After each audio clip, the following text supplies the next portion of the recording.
everybody, it's Ringy Worm again here doing the third installment of my DC Collectibles, DC Comic Cover Girls Wonder Woman this time. We're doing statues right now. I did some Transformers, I did some Hot Toys, so now I'm doing some, and I did some collection videos, but now I'm doing some of my DC statues. So this is the Cover Girl line. Before we get started, if you guys can look down, if you haven't done so already, please subscribe to my channel. Like and share any of the videos that I put out. And feedback, guys, is always the most important thing, because if you give me feedback, I'll take it, and I'll try to make the videos even better. Anyway, guys, this is my DC comic down. This is the Wonder Woman based on the New 52 comic book series. I really like this. If you guys have a chance to watch Justice League War, it's a DC comic book movie, and it's not a cartoon series, but it is a cartoon movie series that they put out. Really well done. I watched that series. I didn't read a lot of the comic books. I do have some of the comic books. Really didn't love all the elements of the New 52, but I did like it enough that I did buy some of the comic books, and because I did like some of the lines, and I did like a lot of the costume changes. So if you look at Wonder Woman here, she is the New 52 line, and the biggest difference in Wonder Woman is she's got this neck brace, this neck choker here, and her colors, excuse me, are silver instead of gold. Now, a couple things you need to know about the New 52. Here's one of the reasons why I didn't love the comic book series is in the New 52 series, they changed the relationship with Superman from Superman and Lois Lane to Superman and Wonder Woman. And they're all coming to Earth or making their appearance around the same time. So instead of like Superman crashing on Earth in 1938 and then all the comic book heroes following suit, Superman hasn't been on Earth that long. Wonder Woman hasn't been around that long. Batman is still very, very mistrusted, not trusted, and so forth. And then you have Wonder Woman. So you have all these characters who don't know each other, and they don't have a lot of history with each other, and there's no real team or trust and whatnot. And that's really what the New 52 series is. Now, if you're looking at Wonder Woman here, like I said in the other two videos, these figures right here, in my opinion, and I could be wrong, are more for adult male collectors. Now, again, I think this is a great Wonder Woman. I don't think that she's done distastefully at all. If you have a daughter, or if you're a female collector, you can definitely put this in collection. There's nothing wrong with that.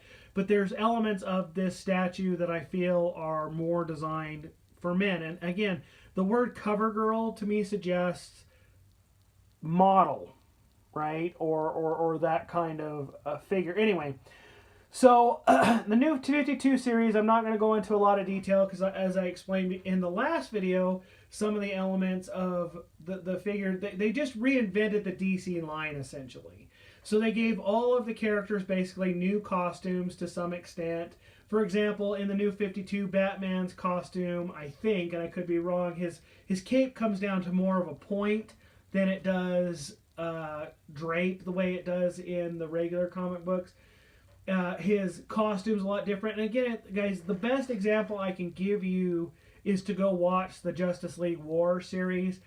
There's a lot of comic book versions of that. In this series, I'll give you another example. Robin is not Tim Drake or another version of somebody that Batman found. He is Batman's son. Robin is Batman's son in this particular version. And you have the Teen Titans in this version. You have all that type stuff, but it gives more of a history of the characters, and it also updates their costumes in a lot of ways. So just really quick, I'll go over Wonder Woman here. So she has the same base as the other figures for the most part, obviously with her own design. It's very, very simple. If you pull her off, again, she's got the metal pegs in there for stability. I absolutely love that, by the way. It gives you a model. So out of the 5,200 that they manufactured of this, I have figure number 0171. And if you're the type of collector that that is important to, obviously number 1 would be the more important one for you. Obviously, I have, out of the 5,200 that were made, I have a pretty early model in my opinion. So it's really, really great. So let's look at Wonder Woman here. She comes with just basically a plastic translucent golden lasso, which I love. Very, very simple characters. I love the way they did her hair, and her muscle tone, in my opinion, is absolutely fantastic. Again, just, not the instead of red boots, she's got blue boots. Again, her character is a little bit different than it was in the original comic book and whatever. So she's basically been reinvented. She's still a warrior, all that type stuff. One of my favorite scenes in Justice League War, though, is at the end of the movie. Wonder Woman says, she's talking to Superman, and they're about to recognize the Justice League for doing it great, and they're not known as the Justice League yet. And she says in the video to Superman, she is really happy to be part of a pantheon again, which is, as you know, is kind of a Greek god kind of talk. And she compares all the other superheroes as Greek gods, like Batman as Hades. She compares the Flash to Hermes. She compares Shazam to Zeus. Now, again, in the New 52, Shazam is not called Captain Marvel. He's called Shazam. That had to do with some licensing, which I think is BS, with Marvel Comics and their version of Captain Marvel. But whatever, Shazam works for me as well. It's basically the same character. And Cyborg, I think I think she called him Hephaestus. I could be wrong on that, but anyway, I liked how she compared the other superheroes to Greek gods. I thought that was a pretty interesting take, and in some ways that's kind of what they are, is they are gods in a lot of ways. Even there's a video game out there called Injustice: Gods Among Us. I mean, there's a lot of different takes on it. But again, guys, Wonder Woman here, great figure, definitely worth adding to your collection. And again, guys, don't want to go into too much detail, but you have two figures that it shows you that it's coming out with, Harley Quinn. And again, guys, I will never own her. I guess she's a Red Lantern. And I'm really not a fan of that version of Harley Quinn. I know she was great in the cartoon. I loved the cartoon, but wasn't my favorite version of Harley Quinn. If you ask my opinion, the Arkham Asylum series Harley Quinn and the Suicide Squad Harley Quinn are more what I would view as my favorites. And again, more of an adult version of those characters. So again, guys, DC Collectibles, DC Comic Cover Girls is basically the line. They come out with new ones all the time. I collect most of these at Salt Lake Comic Con, so if you're interested in where I get them, that's where I get them. But there are local comic book shops that you can get them from. There is, one thing I just want to point out too on her costume before I get into that. You can see the star on her costume. I do like that little detail touch. Anyway, you get them on eBay. You can get them on from DC Direct. You can get them from a lot of different places. But it really comes down to where you want to do them. Again, guys, the biggest reason why I like these DC Cover Girls is they do have other statues like Superman and whatever. And I'll show that in another video, some of my Superman statues. But the great part about statues is if you're not looking at going crazy like me and having all these different nostalgia points from your comic book collecting history, you can really collect just a few of these things and put them in your office or in your man cave or in your bedroom or wherever you want to display them in your house. And they don't take up a lot of space and they're not over the top. You know, the thing about my Hot Toys as an example, I would never display them in an area where my kids can get a hold of them, or I have a couple of dogs as an example. I would never display them where they might accidentally hit the floor and end up in a dog's mouth. My dogs are really good. They don't chew on things, but occasionally one of my kids' toys will hit the floor and they'll decide it's a chew toy. And I would never display it that way. The great thing about statues is they can become part of your furniture. They don't take up a lot of space. You can put them on next to books. You can put them on shelves. You can put them on mantles. You can put them in your office on display shelves, or you can put them like I do in display cases.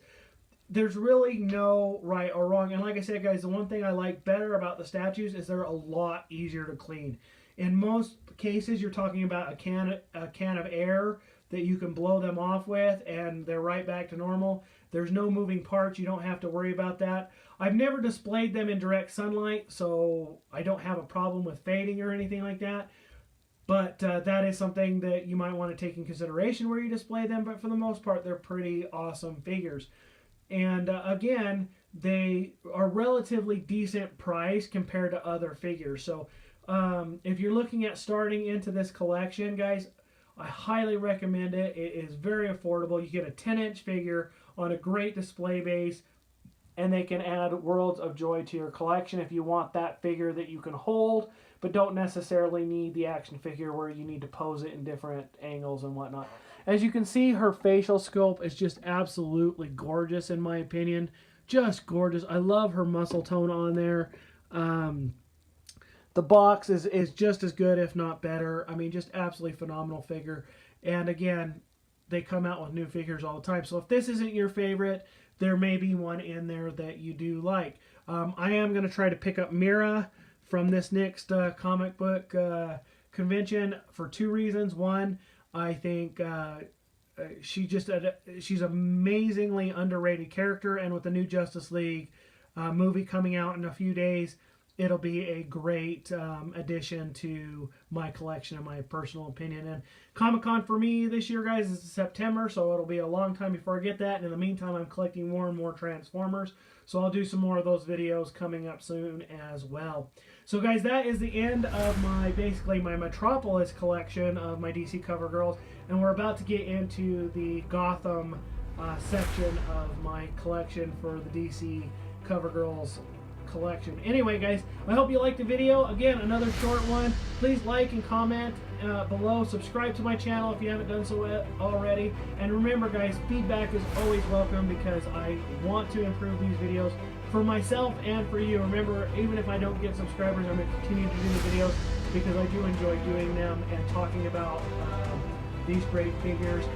And I hope you enjoy that as well. And you guys have a nice day, and I will see you in the next video.